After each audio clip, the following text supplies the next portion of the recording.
Monsieur le Premier ministre, Mesdames et Messieurs les membres du gouvernement, honorables collègues, permettez-moi tout d'abord, Monsieur le Premier ministre, de vous féliciter pour la grande qualité du discours de politique générale que vous avez prononcé ici la semaine dernière. Très bien structuré et donc aisément compréhensible, votre discours nous a fait ressortir les grandes réalisations et réussites du gouvernement, puisque c'est la continuité de la politique du chef de l'État, et à tracer les perspectives d'espoir. Bien sûr, l'espoir reste vivant, je dirais même mieux, il reste vivace. Les grandes infrastructures qui permettront à Djibouti d'échapper aux affres de la pauvreté, comme l'extension et la poursuite des ports, ainsi que tous les grands autres activités, comme je dirais actuellement le projet Zéro Bidonville, les multiples initiatives du secrétariat d'État à la solidarité nationale concernant, comment dirais-je, les filets sociaux, donnent de l'espoir et laissent à penser que le gouvernement se soucie et continue à travailler sans relâche pour l'amélioration des conditions de nos concitoyens. Et en tant qu'ancien professeur de l'Université de Djibouti, il m'a été très plaisant de constater que même nos étudiants ont obtenu des coupons pour se restaurer pour les plus démunis et le transport est assuré pour ceux qui n'avaient pas les moyens. Néanmoins, j'ai quelques observations à faire, Monsieur le Premier ministre. Il s'agit, en ce qui concerne les quartiers anciens de Balbala. Bien sûr, il faut se féliciter au niveau de Wahled Daba, au niveau des T3, des infrastructures socio-économiques ont été déjà implantées, mais on oublie trop souvent, je dis bien trop souvent, et les gens qui habitent les quartiers historiques de Balbala Ali se demandent si le gouvernement et l'État djiboutien les a complètement oubliés. Oui, Monsieur le Premier ministre, ces quartiers ont été les premiers quartiers qui ont été installés à Balbala. Et pourtant, jusqu'à présent, depuis la première cité en matière de logement qui a été installée dans cette banlieue de Balbala, il n'y a aucune route qui relie jusqu'au lycée de Balbala. Il n'y a qu'une seule route qui traverse au goudronné, mais celle-là aussi commence à perdre de ses lustres. Donc, Monsieur le Premier ministre, nous voudrions qu'il y ait un marché, que les installations socio-économiques des bases, quelles que soient les routes, les marchés, ainsi qu'il y a déjà une pharmacie, mais soient installées. Je voudrais aussi intervenir sur la question des gares routières, Monsieur le Premier ministre. Les gares routières, Monsieur le Premier ministre. Il n'y a pas de gares routières à Balbala, à Djibouti, dans l'ensemble à proprement parler. Même si vous faites un petit tour du côté du rond-point d'Anguela, vous allez voir que les bus en partance pour la région d'Arta, il n'y a pas de place routière à proprement parler. Les bus s'égarent de manière assez anarchique.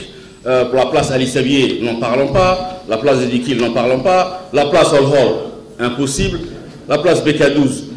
Et oui, concernant aussi le développement de certains centres, des pôles locaux, je voudrais aussi appeler l'intention du Premier ministre et de l'ensemble du gouvernement à ce qu'au niveau des places urbaines, des places urbaines telles que les places Hayaouli par exemple, il n'y a pas assez d'espace pour même les petits commerces. Souvent, c'est des places très densément où les gens affluent. Donc, il faudrait peut-être aménager les espaces pour que les commerces environnement deviennent beaucoup plus attractifs, zone chalandise, et qu'il y ait une meilleure circulation au niveau des bus. Aux heures de pointe, il est impossible de traverser ces espaces-là. Donc, je voudrais aussi dire un petit mot pour la jeunesse. Au niveau de notre pays, nous savons que la politique du président, nous l'avons maintes fois dit, la jeunesse a bénéficié de beaucoup d'investissements et de beaucoup d'engagements. L'ancien ministre, tous les ministres qui sont succédés d'ailleurs, ont tous apporté un changement substantiel. Et je voudrais féliciter l'ancien ministre qui avait apporté quand même pas mal d'innovation au niveau de l'installation des aires de jeu. Parce qu'il manque, on a des investissements importants, ce sont les CDC. Ça consomme beaucoup de crédits. Mais Je pense que si on pouvait éclater l'investissement nécessaire pour un CDC et le multiplier pour faire un maximum d'aires de G, cela pourrait alléger et occuper nos jeunes. Donc, pour un investissement moindre, nous avons un épanouissement pour les jeunes et cela pourrait faire de l'occupation et diminuer ainsi la violence. Je voudrais finir par la question de la sécurité, Monsieur le Président de l'Assemblée nationale. Comme vous l'avez dit, il s'agit, à Balbala, nous avons, Monsieur le Premier ministre, environ une population au bas mot de 300 000 habitants. C'est au bas mot. Hein. Et jusqu'à présent, c'est au bas mot, comme ça. Hein. Donc, et jusqu'à présent, il n'y a aucun commissariat, Monsieur le Premier ministre. Il y a un commissariat, mais il n'est pas... Non, non, je sais la réalité, Monsieur le ministre. J'ai vu parmi cette population, et je vous le dis, ce commissariat, c'est une petite antenne. C'est une petite antenne par rapport... Oui, ça c'est des antennes. Mais les moyens, si vous voyez les véhicules, c'est des véhicules qui ont vraiment... qui peuvent déjà être mis au rebut. Hein. Ce n'est pas les moyens nécessaires. Et nous savons aujourd'hui que les gens qui veulent causer des troubles, ils s'appuient sur les populations les plus démunies. Ils veulent exciter les gens qui ont vraiment besoin et qui sentent un certain sentiment d'injustice. Ils veulent l'exploiter. Et c'est en conséquence, c'est pour cela que, vous l'avez dit, c'est le Premier ministre, la démocratie aussi, c'est assurer la sécurité des biens et des personnes. Il faut que les travailleurs djiboutiens, qu'ils habitent à Djibouti ou à Balbala ou partout dans le monde, à Djibouti, dorment bien et sachent que l'État assure leur sécurité. C'est pour ça qu'à Balbala, Monsieur le Premier ministre, la question des moyens alloués à la sécurité n'est pas suffisante.